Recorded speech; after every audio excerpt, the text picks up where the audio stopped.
Welcome to Galcom's Mission Compass podcast. To learn more about Galcom and our guests today, visit galcom.org.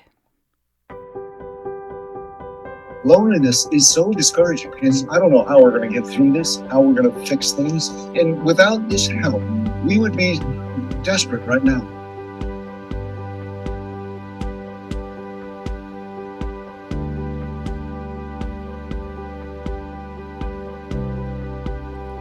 Hello, friend. Welcome to Galcom's Mission Compass, your guide to the Great Commission. I'm Ron Harris. On today's Mission Compass, we want to update you on what Galcom is doing around the world and also connect with a ministry partner who, like Galcom, is making waves. Where do you fit in the Great Commission? Well, keep listening. We may have answers for you.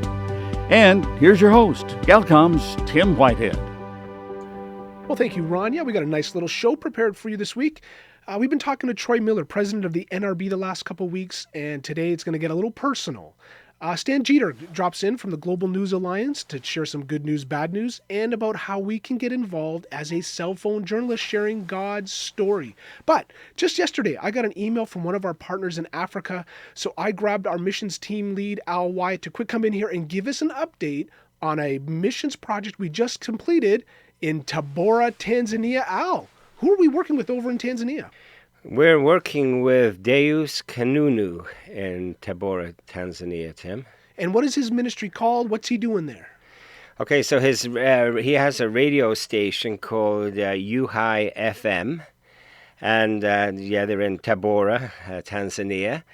He also works with GRN a little bit. He's been a long-time partner with Galcom and known by Galcom for many years. And GRN is the Global Recordings Network. We've had their Canadian director, U.S. director, Australian director all on the program. Great partners with Global Recordings. Almost called them Gospel Recordings, their old name. So that's how we got in touch with Deus. But he had a real special request of what he needed for his radio station. Yeah, I mean, he's not unlike a lot of people trying to run a ministry, trying to run a radio station in a developing country. You know, I mean, here we take for granted our power. We all get, good power. Not only is it consistent and reliable, but it's also clean, meaning that you get the full 110 volts, more or less every day, 24 hours a day, whereas a lot of countries, it's coming in and out and it can go up and down, it fluctuates. Which damages radio broadcasting equipment. It's the killer of transmitters and mixers. Exactly, and I know that probably better than anyone else as we see problems on the field.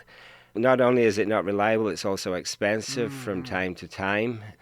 And so what solar does is it helps to clean up the power.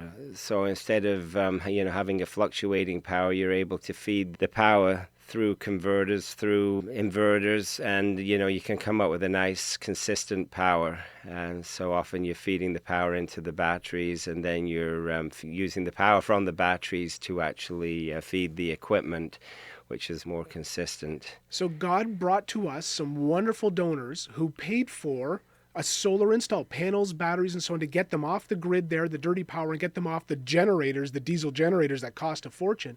But this was a really special solar install. There's some special tech here that was installed. Yeah. So actually there was installation needed at the transmission site as well as at the studio, and both of them required about the same amount of power in order to keep going. And it had some crazy quote initially for, I think it was $168,000, but they were trying to run everything, including the microwave and the air conditioner and everything on it. And, of course, with solar, if you're trying to do that, you've got to cover every possible scenario, if you're going totally on solar. And so what we did is we figured out what the actual needs were, and we brought it down. Well, you need a transmitter. You need to have your studio equipment. And so, you needed maybe a day's autonomy. In other words, if you don't get any power for a day, we want to be able to run for a day. So we figured out the amount of solar panels that would be needed, and also the type of equipment to control the power from the solar panels, so it was getting to the batteries. But the biggest thing today, Tim, is technology, is the type of battery. It's typically in the past, people have used lead acid batteries, and they can maybe be charged up 1,000 times, and that's And in Africa, with the heat and with neglect sometimes, because they're trying to get more out of them than they'll give, it's often less. They'll last a year or two. So what we did, we're able to get some Waco lithium-ion batteries from Italy, actually, and they're able to be recycled up to 7,000 times with maintenance free. And so really that takes a lot of the guesswork out and provides for a lot more reliable system. And so now we got a better, more efficient power at a better cost. These are the same batteries that are used in Tesla cars, these lithium ion, and actually in our new Compass radio players. We always need people that can help us do these kind of trips, go on things, electricians, retired construction guys. Quick, give us your contact information. Friends, if you want to get involved with Galcom doing ministry, like, I'm technically qualified, I'd love to do something like this. How do they get in touch with you? You can email me at Alastair, ALASTAIR, @galcom.org. Stories have the power to save our life, not only eternally, but physically. Galcom International presents Stories of the Great Commission. One woman was trying to commit suicide. The husband had run away from her, and family members were not supporting her. So she decided to commit suicide. And they stood on a chair to put the rope around her neck. Pre-tuned radio was on. This same pastor was preaching on the radio station. When she heard the message that was preached, that woman took away the rope from her neck and walked to the radio station. She was counseled. She is now a very strong Christian. Discover why your story matters and how you can help fulfill the Great Commission right where you are. Learn more at galcom.org, Facebook, Twitter, and YouTube. Galcom International. Make waves. Well, it's time for our regular check-in with GNA founder and director Stan Jeter. Stan, you tell us God is making the news. So what is the good news now? Well, there's a lot of good news. There's bad news, of course. We're watching it every day, and it seems to be growing in intensity. I mean, you look at Ukraine, you look at Iran, and boy, it looks like a revolution going on there. You look at Taiwan, and there's tension with China. You look at North Korea. Anyway, the list goes on, and there are famines and everything. But what we love to do is to show that Christ is present in every one of those situations. Amen. Through his people, he is making a difference. And so we collect those stories for Global News Alliance. We share them with broadcast affiliates in different parts of the world so they can drop those stories into their programming and open a window on the world, on the world as God sees it, and not as you see it on the evening news. So what have you got for us today? Well, I'd like to drop down to Florida because Hurricane Ian devastated parts of Florida, especially on the western shore. And it's incredible how many people whose lives have been turned upside down, have lost their homes. There are many fatalities, unfortunately, a lot of injured people, but more and more we're hearing the stories of those who are just, their homes were wiped out, their livelihood was wiped out, the future was wiped out. And the good news is that a lot of Christian organizations, I know of several, have dropped down to Florida, have taken semi-trucks full of supplies, have done and are doing an amazing job of providing food and shelter and supplies to those who were hurt so badly by the storm. So there are people from Samaritan's Purse rebuilding homes and cleaning out homes. They've got volunteers from all over. There are people from, of course, Salvation Army, and a lot of other people are involved down there.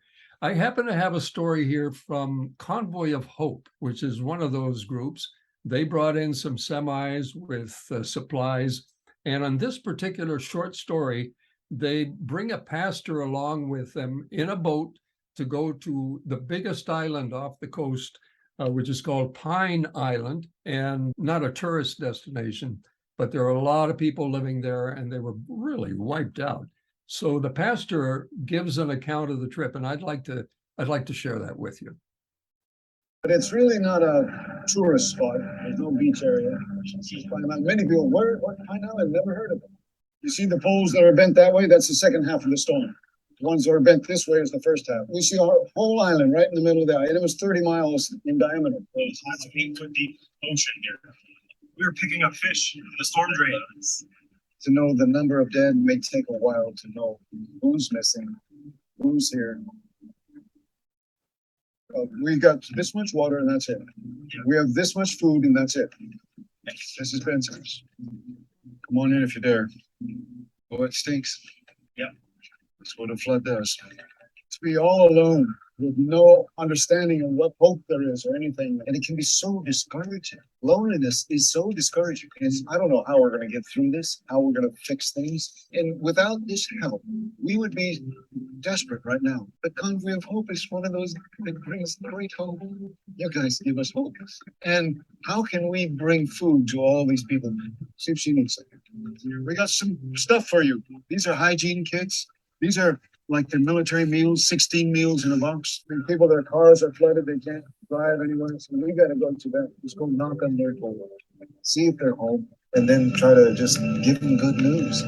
We got to do it soon because they may be running out. The role of the church is to gather people and to make it our rule that we are people helping people. People first. Do you need tarps? Yeah. We'll get you tarps.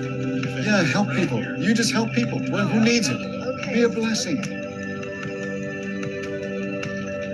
Look at the truckloads of stuff that are coming in. The joy we have of giving it to people. Thank you for letting us do it. You know, we get the credit, but you guys really get the credit.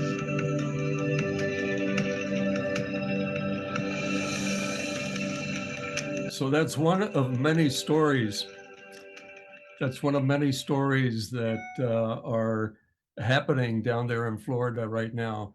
And I love it. I love the fact that he's talking about, this pastor whose name is Randall is talking about people helping people and just loving people. I mean, you see people in need, you reach out and help. That's the Christian thing to do. Amen. And we want our friends listening to be part of telling those stories so they can participate with the Global News Alliance. You got a tip for us this week? Absolutely. I think last time we talked about holding the camera steady and holding it horizontal. I mean, that's very, very important if it's going to be shared on TV screens anywhere. A tip for today is to shoot for the edit. Shoot for the edit. When you're in the business, you know, you're out there shooting a story and then you're thinking about, okay, I've got the story in the can, as it were. Then I go back and work with an editor to put the story together. But today we can do everything ourselves just by downloading some free apps to our smartphones. But it's important to think about shooting sequences of shots that you will later put together in the edit. Don't try to do everything in the camera itself. In other words, don't try to assemble the story in the camera. Say, oh, there's a good shot that I can put in over an interview. You know, let me get the shot and later we'll assemble it. So shoot for the edit. And I think going along with that, every scene that you shoot for at least 5 to 10 seconds. Every time you hit the record button, shoot for 5 to 10 seconds so that you've got plenty of footage. You'll shorten it when you put it in the edit. Avoid those real quick shots that don't do any good. Then when you're in editing, they go by too fast. You know, 5 to 10 shots for the edit. Awesome. GNA.news for more tips on how you can tell God's story. Stan, thanks so much for joining us again this week on the Mission Compass. It's a joy, Tim. Thank you for having me. Is that all there is? That's what a little 9-year-old girl asked herself. I'm Bonnie Sala with Reset. When Julie was 5, her mom gave her her first perm to make her hair look like something it wasn't. It was important, her little mind took in, to be pretty, and she concluded that she was a disappointment. Other traumatic life events followed. By age 10, life already wasn't what Julie wanted or hoped it would be. She remembers hearing a song that captured what she felt inside, but couldn't have put into words. Peggy Lee's haunting hit song, Is That All There Is?, tells of bitter disappointment in the things we think will give meaning: possessions, entertainment, love. Lee wearily sang, when that final moment comes and I'm breathing my last breath, I'll be saying to myself, is that all there is? But Julie came to know the answer to that question. And she says, apart from relationship with God, yes, that's all there is. But with Him, there is more, so much more. The Bible says that God has planted eternity in the hearts of man. And so we yearn unconsciously for the lives we were meant to live. Jesus said, I came so that they would have life and have it abundantly. In right relationship with God, death is a beginning to an eternity the way things were supposed to be, and without end. For this is how God loved the world, the Bible book of John says. He gave His one and only Son, so that everyone who believes in Him will not perish, but have eternal life. That eternal life can start for you today. I'm Bonnie Sala with Reset. To hear this again, read or share this, or to find more resources like this, visit guidelines.org.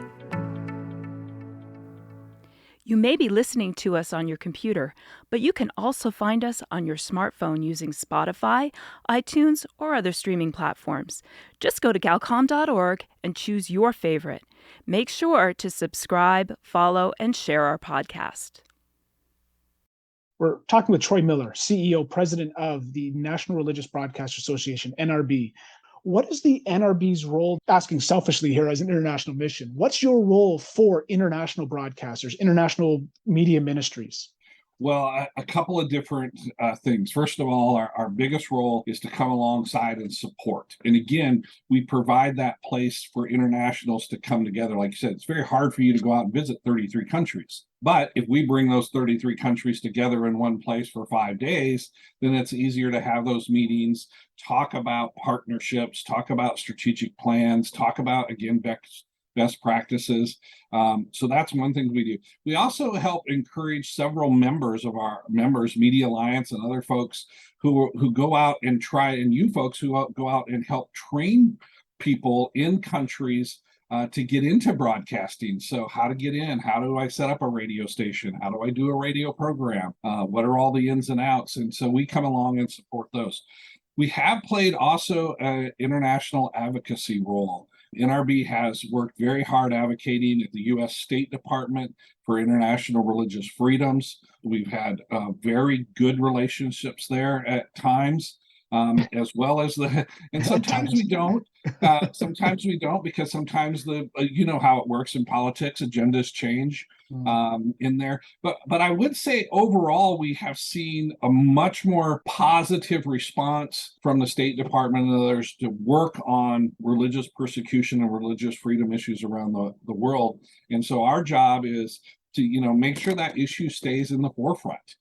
Doesn't go in the background. We've done the same thing at the United Nations to work with that. Matter of fact, we're currently working with, and the name of the group is escaping me, that is chartered with looking at religious persecution, religious freedoms around the world.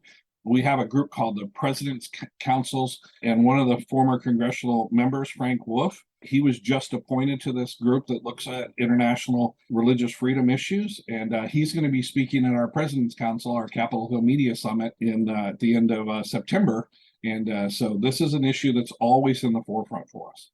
Yeah, we really appreciate all of those things that you do for our international media partners, bringing them all together, bringing us all together, letting us network, and then advocating for. And that's a unique thing that the U.S. has, is this voice in other cultures for freedom of expression, freedom of religion. And we really appreciate you take it so seriously. I did not know that you had access to or influence at the UN level. That I didn't realize that.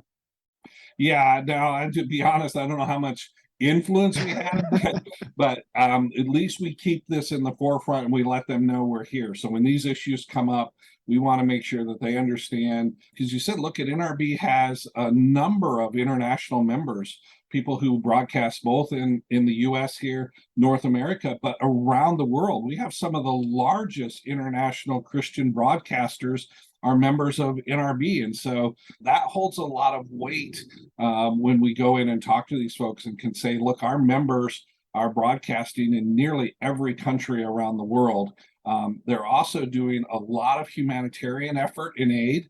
So it's a lot of things that go on. A lot of our members coordinate international humanitarian aid and effort too. Several of our members have been in Ukraine and are still in Ukraine with the conflicts that are going on there, as well as respond to natural disasters and other things that go on around the world. So our point is to make sure that those that are folks in power and that are making policy understand that and understand who we are and who our members are. Yeah, it's okay to name some of the ministries. We're big fans of Transworld Radio, Far East Broadcasting, HCJB, the people you're talking about that are broadcasting all over the world. And they're really the reason why Galcom exists. What they started so many years ago, the Worldwide Radio Campaign, our founders, Alan McGuirl, Harold Kent, and Ken Crowell, heard about what they were doing and came up with the idea of the solar radio to tune to their stations. And actually, it was an NRB meeting in Washington, D.C., where they came together, and on a back of a napkin type of thing, that's where Galcom started. So NRB has a real special spot in our hearts. We really value what you're doing. We're talking with Troy Miller, President and CEO of the NRB. Last question. I didn't want to blindside you. Sure. We've chatted a little bit back and forth about your kind of personal ministry. So you're running this big association, Christian Media and so on, but you and your wife have done a lot of adoption work. There's some family reach, and you said, I'll tell you sometime later because you're always so busy at the convention. Do you have some time to tell us a little bit about your family and about kind of your home personal ministry? Sure. I do. Thanks for asking. And that is a very personal issue for us. So I will celebrate this year in 2022, 37 years of marriage to my wife. So we were not able early in our marriage to have children. And so we had blessed to have just some great friends who had done a number of adoptions, but had done international adoptions. And, it's just neat the way God sort of puts things together and puts people in your life and helps to steer you. So I have 4 children. They're all grown adults now, 29, 27, and 2 daughters that are both 21. That we'll get back to them in a second. But both of my boys were born in South Korea. Benjamin, my oldest, was born in Busan. Brandon was born in Seoul, South Korea. We adopted both of them through Holt International Adoption Agency. Some of your listeners may recognize Holt. And then I had my 2 daughters. I have one daughter who she was born in Florida, but her birth mother was from India. And I have my other daughter, Bailey, is from China. They're really neat and unique because we wanted to adopt 2 children, but we were in the process of adopting from China, and the way their sort of policy worked, it didn't work out. But then God brought Bethany into our lives, and my daughters are only 3 weeks apart. So they're 21. So I say I have 2 daughters, 21. Everybody goes, "Oh, twins." And I go, "Well, not quite." Although they've been together since they were 8 months old. And just through that whole process, Marcia and I, adoption has been just real near and dear to us. So when we lived in South Florida, we advocated and worked with several adoption agencies down there to help parents and help people that were going through that process. We continue to advocate for adoption and international adoption here. I'm the honorary chairman of the World Orphans Day. That goes on once a year, and that's a great organization. They work really hard for orphans around the world. And so that's just God sort of, we say at my house, we fly the United Nations flag out front. So we have a lot of diversity and a lot of great conversations, and just we're very blessed. I'm glad I got the rest of the story there. A few weeks ago, we had Gary Ringer, orphan advocate for Lifesong for Orphans on. So friends, if this has kind of touched your heart and you've heard Troy's story now and you're thinking, you know what, we can do something, whether it's adopt yourself or help somebody else adopt, go onto our podcasts. We're on all of the streams, iTunes, Spotify. Go on our website. You'll hear that interview from Gary Ringer of Lifesong for Orphans. Find out how you can get involved and what an important role it is. We've spoken earlier about the pro-life issues that you're advocating for on the media side and for free speech, but this is the alternative: stepping up and caring for someone who's vulnerable, who needs the help. And Troy, it's great to get a little bit know you more than just on the corporate side. Really appreciate all the time you've given us here on the Mission Compass program. God bless you, and thank you for all you do.